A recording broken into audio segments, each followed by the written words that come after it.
Hello అండి, welcome to my channel మా ఇంటి మిద్దె తోట. ఈరోజు మీకు ఒక మొక్క చూపిస్తున్నానండి. ఈ మొక్క మల్బరీ కాయల చెట్టు అండి. ఇది నేను కొమ్మ ద్వారానే నాటుకున్నాను. కాయలు అయితే చాలా బాగా వస్తాయండి. కాయలు కాయటం అయిపోయిన తర్వాత ఈ విధంగా ప్రూనింగ్ చేసుకోవాలండి. ప్రూనింగ్ చేసుకున్న తర్వాత పూత ఎలా వస్తుందో మీకు చూపిస్తాను. వీడియో అయితే లాస్ట్ వరకు చూడండి. మనం మిద్దె తోటలో పెంచుకునే కొన్ని కాయల చెట్లకైతే ఖచ్చితంగా ప్రూనింగ్ చేయాలి. ప్రూనింగ్ చేస్తేనే పండ్లు అధికంగా వస్తాయండి, లేకపోతే కొమ్మలు అలాగే ఉంచితే రావు.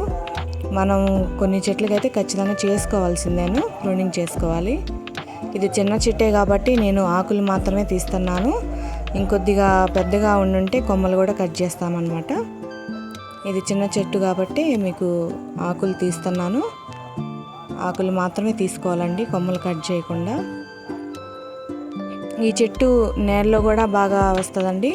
మిద్దె తోటలో కూడా పెంచుకోగల చెట్టు అయితే ఇదని చెప్పగలను నేను. చూసారండి ఇప్పుడు పూత అయితే ఏ విధంగా వచ్చిందో. ప్రతి ఒక్క కొమ్మకు కూడా పూత చాలా బాగా వచ్చింది.